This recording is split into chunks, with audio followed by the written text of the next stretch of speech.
now to our interview with the second guest of the day, Izzi Nwagwu, who is the chairman of Partners for Electoral Reform. Nwagwu is also a board member of the Youth Initiative for Advocacy, Growth and Advancement, YAGA Africa. Thank you for joining us tonight. Thank you. Good evening. Good evening to you. Now, this is the third attack on Inec offices in different parts of the country. As a citizen and a stakeholder, how disturbing does this appear? Well, it's a cause for worry and concern, but at the end of the day, the people who are doing this should be a little bit more innovative. If you have done something quite a while and see that it has no value really for you other than distraction and nuisance, I think that it's time for them to rein in whoever. And it's also important for the security agents not to continue to provide excuses for why this continues to happen. Because if a crime takes a pattern, it then means that those who have responsibility should be able to unravel this. We're not just, these are not new attacks. As you are aware, even up to from 2020, there was a time up to leading to Anambra election. Indeed, the Anambra State Inec office was attacked. I think the Anambra election was conducted away from actually the main Inec office. So my sense is that as always, we've continued to make the call that we need to demand, value for money from security agents. Their service delivery outcomes needs to be interrogated from the point of not just excuses, but from the point of prevention. If you go to any INEC office at the state headquarters and even at the federal office here, it's almost an impenetrable stuff. So when you hear that these offices are touched by arsonists and all of that, the challenge therefore becomes, for me, one in which we need to then hold the security agents responsible and accountable as to why this continues to happen. Now, critically looking at these trends of attacks, what do they signpost for the electoral process? Well, like I've maintained, I don't see, there are just these issues about how to see whether we can divert attention from democracy. There is the blackmail on democracy, really, that perhaps it is not working, it is not serving the interests of the Nigerian people. But democracy, as we've been told, is the worst form of government until you try the others. So my sense is that those who have done that did not stop Anambra elections. They didn't stop Ondo elections. In most of the places where INEC offices were touched, the elections still went on in the off-cycle period. So I don't see how, if the angle to it is to see whether they can get a postponement, like you said in your first conversation, then it's going to fail, and it continues to fail. So what is the implication? The implication is distraction, as distinguished the National Commissioner said.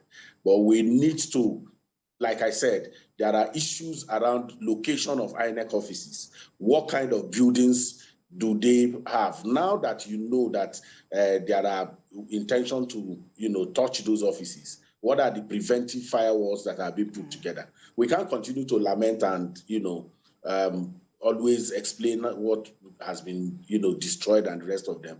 What mitigating measures are we putting in place? If these buildings, especially those INEC offices in local government areas, some of them are decrepit. Some of them, if you get to the places, they are not worth calling an office. So we need to take a different look at what is the nature of the buildings, what are the security measures that are put in place. If there are security measures put in place, and we are there dereliction of duties by those who have responsibility to guard those places. And then we need to also look at whether there are collaborative, subterfuge, internal subterfuge within INEC to be able to also put all of these issues clearly out there. So talking about security measures, does it look like we have adequate security in place? Talking about the general elections now. Well, I don't know about adequate. The issue of I don't know about adequate. What we need to do is to continue to increase, first and foremost, our reduce human element in our security provisioning. There is too much, the idea of, stopping people, searching them. There are new innovatives that can be brought to book to be able to not just now counter crime and criminality, but also to prevention, up in intelligence and the rest of them. I don't know where in the world that intelligence is, security is adequate. What you do is you professionalize, you sanction, you also train and motivate so that they can give you the best possible. In terms of adequate, you hear things like security is everybody's business. But those who are paid to do so needs to be motivated, and when they release in their duties, they should also be held accountable. So the question of adequacy is, I can't really think in that way for now. All right. We've only heard about arrest of election offenders without much about prosecution of these culprits. Why are we not having this? Well, it's our attitude to elections. We think there is a way, not just Nigeria, there is a way we see elections. We think that crimes committed during election as special crimes. So from the security mindset that runs through election is that even if people kill, if there is murder during election, it is treated very specially. That's something we need to work on. We need to address that issue. And then the way we also move men during elections also does not help to be able to put a hold on prosecution. In many of these elections, we are likely going to see commissioners moved around. We're likely going to see people from Ogun taken to Akwa Ibom moved to Sokoto and the rest of them. And immediately after elections, even if they make arrests, the people who made those arrests return back to their locations. So you are not able to then have due prosecution because the investigating prosecuting officers may have returned to those places. So first is a mindset issue. We need to debrief ourselves that crime committed during election are crimes. And even if you do not even have the Electoral Act, we already have the criminal code, we have the penal and the whatever that we can use to try people and make them do time in prison when they are convicted. But generally, how do we see elections? It's about, let us go through this. When people are arrested, the politicians who have vicarious liability in some of these crimes begin to put pressure on the security agencies to let go their people who committed this crime. So we need to change that general mindset and see where that takes us.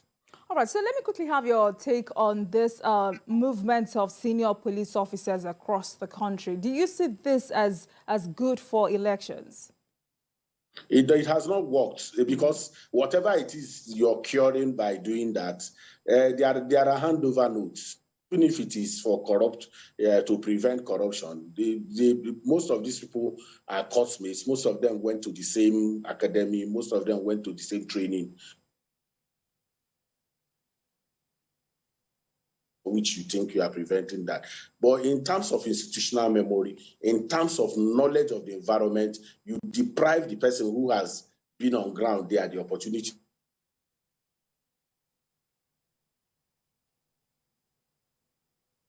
of themselves with politically exposed persons in the areas where they are working. That's perhaps the ideology that drives all those changes. But in terms of value, it is not producing any value because at the end of the day, if they are going to subvert the election, even if you transfer them a day to the period. Okay, now the Senate has assured citizens. Okay. All right. So the Senate has assured Nigerians of the passage of the Electoral Offences Bill. And now that the election is around the corner, what should we do?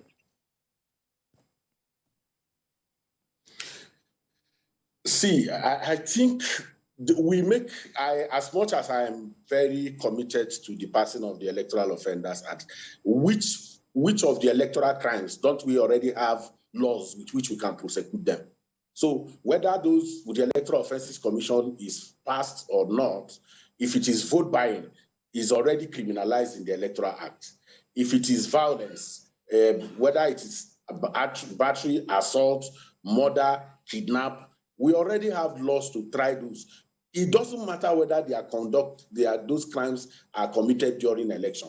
Why we need an offenders commission is because of the burden that is placed on Inec to be the one conducting election, voter registration, delineation of constituencies, all those functions that Inec, and then conduct the election itself. So we need to, the idea is to unbundle those responsibilities in a way that Inec can then face the responsibility of conducting election while another institution takes the responsibility. But it does not distract from the fact that if we are committed to, ensuring that people who commit crimes during election are punished, there are already existing laws if we want to put them to use to deal with this challenge. So sometimes we hoist a regime of excuses to be able to say, oh, the reason why this has not happened is that, the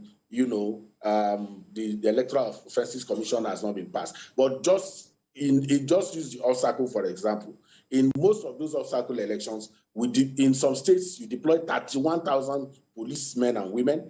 You had the NSDC, you had the DSS, you had, the whole Interagency Consultative Committee on Election Security, operationalized, and yet, as we speak now, there is no status update as to those who were arrested in Ekiti. There is no status update as to those who were arrested in Osun, and even those of Edo and Ondo. So the challenge is that because we are also not holding, the security agents accountable in a way that there can be value for money for these deployments. So if you put 31,000 people on the ground, when you put those 31,000 people on the ground, our expectation is that you will therefore, ensure that that money counts for something for the Nigerian people.